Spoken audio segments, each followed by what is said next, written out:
नमस्कार दोस्तों मित्रों, मैं आपके साथ कुछ विषयों पर चर्चा करना चाहता हूं। अंडमान निकोबार द्वीप समूह के खासकर उत्तरी तथा मध्य अंडमान के विषय पे। आज उत्तरी तथा मध्य अंडमान को प्रशासन ने सौतेले विभाग पहले से करते आ रहा है, अब तो ज्यादा हो गई। एक तो सड़क नहीं, हम सब इससे अवगत हैं। ब्रिज का आधा अधूरा काम होके वो भी कैंसिल होके पड़ा हुआ है। और आए दिन उत्तरी तथा मध्य अंडमान के लोगों का इतना बुरा हाल है। ना नेटवर्क की सुविधा अच्छी है, हालांकि अभी काम चल रहा है, वो जियो का टावर जगह जगह लग रहा है, ठीक है, जब होगा होगा। सड़क ना होने के कारण कोविड से 2019 से लेकर 23 बीत गया, टोटली लोगों की अर्थव्यवस्था में बुरी असर पड़े। राजनेता अपने तौर पर आएंगे, बातें पर बोलेंगे, ठीक है, एक तरफ से मैं मानता हूं कि वो अपने जगह पे अलग है। अंडमान निकोबार में जितने भी आईएएस, आईपीएस, आईएफएस, दैनिक्स ये लोग बैठे हैं, सब नहीं, अधिकांश लोग, ये लोग अपना टर्नओवर पूरा करने के लिए बैठा हुआ है। इनको आइलैंड के बारे में कोई चिंता नहीं और ना ही चिंता होगा। आज पिछले दिनों मैंने एक वॉइस रिकॉर्ड भी किसी का सोशल मीडिया में सुन रहा था, corruption corruption corruption. Modi ji Delhi में बैठ के गांव के अंदर में यहाँ के ऑफिस को नहीं कंट्रोल कर सकता। यहाँ पे जो भी ऑफिस में, अधिकांश, मैं सबको नहीं बोल रहा, अधिकांश ऑफिस में आज का दिन में लोगों का काम नहीं हो रहा है। चाहे वो रेवेन्यू विभाग हो, फॉरेस्ट का हो, एग्रीकल्चर का हो। अब बताइए ना, एग्रीकल्चर में हर जगह में 6-6 महीना में लोग कैंप कराता है, किसानों को बुला रहा है, उनका अकाउंट में आने के लिए पैसा दे रहा है। कितना तरक्की हुआ, कितना आम और सेब और संतरा हमको ये अंडमान से निकल रहा है। इतना जगह होते हुए भी क्यों नहीं क्वालिटी मेंटेन कर रहा है कि यहां में जो सुटेबल हो वो बीज क्यों नहीं देता किसान को? कितना आउटपुट निकला बताइए। बस आते हैं, मेला करके चला जाता है, कोई इश्यू नहीं है, सब में कुछ होने का नहीं है। ये लोग को चिंता ही नहीं है। ये लोग ऑफिस के अंदर बैठेंगे और यहां में राज करेगा। अंग्रेज के समय में तो हम लोग को वो एक जो अंग्रेज का जो गुलामी कर रहा था ना, आज काले अंग्रेज हमारे साथ में हम उसको गुलामी कर रहे हैं। एक ऑफिस में बताइए जो कि जाए कि आपका सम्मान के साथ में कोई काम होगा? हर आदमी अपने आप को विलन समझता है, हम हूं, मैं हूं। कोई ढंग से बात तक नहीं करता है गांव के लोगों के साथ में। पीआरए का तो छोड़िए, उनका तो कौन आज के दिन में कौन सा पीआरए का कौन सा ऑफिसर सुनता बताइए। इसका कारण क्या है? इसका कारण, एकमात्र कारण यह है क्योंकि अंडमान निकोबार आता है केंद्र शासित प्रदेश में और इसका नियंत्रण कहां में है? दिल्ली में। और यहां बैठे ऑफिसर जो उपराज्यपाल है और चीफ सेक्रेटरी, जितने आईएएस बैठे हुए हैं, इनका क्या है कि एक मोनोपोली हो गया। मैं राजा हूं यहां का, ये अंदर बैठ गया, आप निकाल नहीं पा रहे हैं। ये सोचते हैं कि हम जो बोलेगा वही होना है, वो जब चाहेगा तब वो काम करेगा। वो गलत है, जाओ घूम के आओ। ये कहां तक सही है? और मुझे समझ में नहीं आ रहा है, यहां के पॉलिटिशियन तो जो पब्लिक भी चुपचाप बैठा हुआ है। ये कब तक सहन करेगा आप लोग? और हम आपके साथ में घूम रहे हैं। आप देखिए, बहुत सारे चीजों के ऊपर आपको संज्ञान लेना है, आपको जानकारी होना है। नील हैवलॉक में इतना डेवलपमेंट क्यों हो रहा है? नील और हैवलॉक, शहीद द्वीप और स्वराज द्वीप के अंदर में जितने होटल्स है उसमें 80% जो है दिल्ली और बाहर के जो आईएएस आईपीएस के पैसा लगा हुआ है।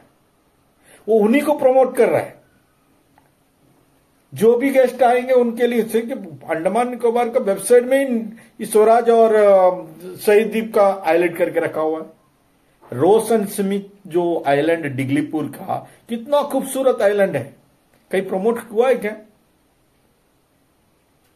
आमकुंज बीच, बारेटांग के अंदर में पैरेट आइलैंड हुआ, आपका लैमस्टोन केव है, या बालूडेरा बीच है, इतना सुंदर बीच है, उसको डेवलप ही नहीं, आज से 15 साल पहले खूबसूरत था, आज कौन सा खराबी हो गया भाई। नॉर्थ मिडिल के ऊपर में इनको कोई दिलचस्पी नहीं है, क्योंकि कोई आईएएस आईपीएस का पैसा तो नॉर्थ मिडिल में लगा नहीं है। आम जनता जो है छोटा छोटा व्यवसाय किया हुआ है, वो चले ना चले इनको क्या पड़ा हुआ है, क्योंकि राज तो आईपीएस कर रहे हैं ना, आईएएस कर रहे हैं ना। आप सब मिलके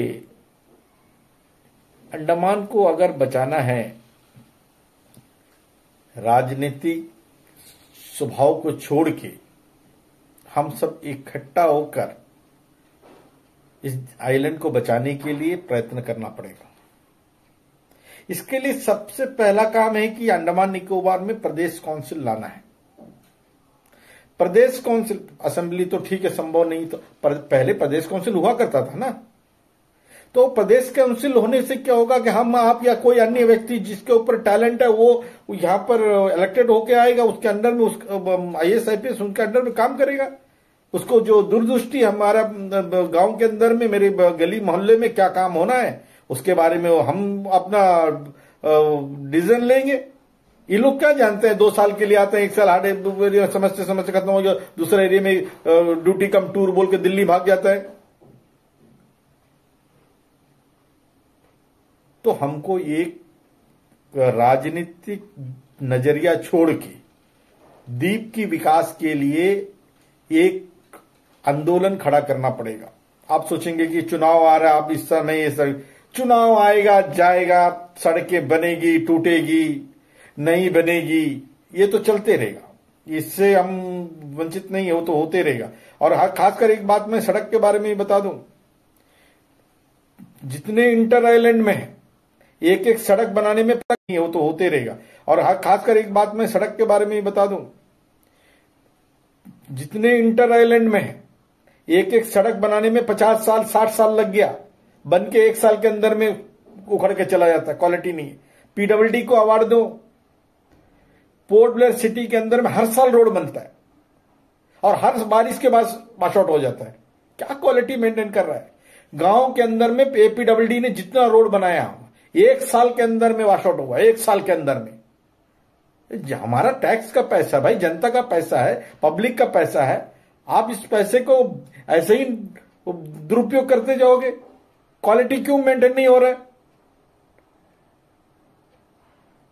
एक भी रोड बताइए ना, पोर्ट ब्लेयर सिटी के अंदर में हर साल रोड बनता, हर साल कितना करोड़ों करोड़ रुपया पोर्ट ब्लेयर सिटी के अंदर में पैसा डाल के बर्बाद करते जा रहा है। और गांव के अंदर में जैसे डिगलीपुर से लेकर आप बाकी इंटर आइलैंड में आप जाके देखिए ना, एक सड़क बनाने में 60 साल लग गया। हमारे गांव में आज भी कई सड़क ऐसा है जो आगे टेंडर होता है, कैंसिल होता है, फिर डालता है, ये रोड बनता है तो 1 साल के अंदर खत्म हो जाता है। और ओपनिंग करने के लिए आईएएस आ जाता है, अपना नेम प्लेट लगा देता है, ढोलक बजाता है, तालियां बजा के जाता है। दर्द बहुत है। ये अंडमान को बचाने के लिए हम सबको इकट्ठा होना पड़ेगा, जागना पड़ेगा, नौजवान को उठना पड़ेगा, नहीं तो होने वाला नहीं है। मैं आप सबके माध्यम से, इस वीडियो के माध्यम से सबको एक मैसेज देना चाहूंगा कि सारा राजनीतिक दल, जो भी पार्टी से आप बिलोंग करते हो, कांग्रेस बीजेपी या अन्य दल को जो भी हो, सब मिलकर एक चीज पे आंदोलन करिए कि हमको यहां प्रदेश काउंसिल लाना है। ये प्रदेश काउंसिल जब तक अंडमान में नहीं आएगा, हम अपनी आवाज को उठा नहीं पाएंगे। जनता का अधिकार, आप कितनी बार भी आप इलेक्टेड हो जाओ, आप पब्लिक का काम नहीं कर पाएगा, क्योंकि आपके पास कोई पावर नहीं है। ये जो आएंगे वो लोग राज करके चला जाएगा। ये जब आएंगे, आने के बाद इनको गाड़ी बंगला, पोर्ट ब्लेयर के अंदर में एक एक आईएएस का पर्सन 2,000 स्क्वायर मीटर का बंगलाओं में रहता है, 10 से 15 डीआरएम रखा हुआ है, गाड़ी रखा हुआ है, कुक, माली। ये क्या है भाई। राजा महाराजा लोग आके बैठा हुआ है, पैसा हम दे रहे हैं। आप पूछिए, देखिए अंडमान में प्रॉब्लम क्या है कि अगर कोई, सभी लोग इसी बात को डरता है कि अगर हम बोलने जाएगा कल मेरे ऊपर इंक्वायरी बैठेगा, भाई आपका गाड़ी चलता है, गाड़ी का नंबर प्लेट सही है नहीं है, इसको ऊपर देखो, कार्रवाई करो, इसका जमीन कितना है नापो, एक्सेस है तो बिल्डिंग तोड़वाओ। ये हुआ है अंडमान में, ये आने वाला दिन यही होने वाला है। आज मैं बोल रहा हूं, ये जरूरी नहीं, कल हो सकता है भाई इसको खोदो, इसका पास क्या क्या है, और खोदेगा, एक का खोदेगा, दो को खोदेगा। अरे याद करो, ऊधम सिंह, भगत सिंह, चंद्रशेखर आजाद, झांसी की रानी, नेताजी सुभाष चंद्र बोस, ऐसे लोग इस देश के लिए कुर्बानी दिया है। क्या सोचे थे? अगर वो भी चाहे तो अपनी जिंदगी अय्याश से जी सकते थे। तो जाएगा, आप जो करना कर लीजिएगा। लेकिन मैं आप सबसे निवेदन करूंगा कि आप सभी इकट्ठा होकर हम सब मिलकर अंडमान में प्रदेश काउंसिल लाने के लिए प्रयत्न करें। और इसके लिए सारी राजनीति को छोड़िए, आप द्वीप के विकास के लिए बात करिएगा। इसके लिए संगठन बनाने के लिए आप सबका सहयोग चाहिए। कॉन्टैक्ट नंबर आपके पास है, मिलिए। आप जैसे पोर्ट ब्लेयर में हो, डिगलीपुर, मायाबंदर, केमल बे, जहां भी है, शहीद द्वीप हो या स्वराज द्वीप से हो, आप सभी मिलिएगा। हम सब बैठेंगे और एक नई रणनीति तैयार करना होगा अंडमान को बचाने के लिए। जब तक हम अंडमान में प्रदेश काउंसिल या तो हमारे पीआरए के पास में पावर नहीं आएगा, अधिकार नहीं आएगा, कभी संभव नहीं है। करोड़ों करोड़ों रुपया हमारे लिए आ रहे हैं, उसका दुरुपयोग होते जा रहे हैं और हम खामोश बैठा हुआ है। उपराज्यपाल जी, आपका 6-7 साल हो गया, प्रणाम करता हूं। आप यहां से विदा ले लीजिएगा और हमको एक नई जिंदगी के लिए, हम द्वीप को बचाने के लिए आपसे निवेदन करता हूं। आपसे बहुत हो गया उम्मीद था, लेकिन आप बिल्कुल विपरीत निकला। दोस्तों, मैं आपसे उम्मीद करता हूं कि इस वीडियो को आप ज्यादा से ज्यादा शेयर करें और अंडमान निकोबार द्वीप समूह को बचाने के लिए हम सब मिलकर एक नया प्रयत्न करें। जय हिंद, वंदे मातरम।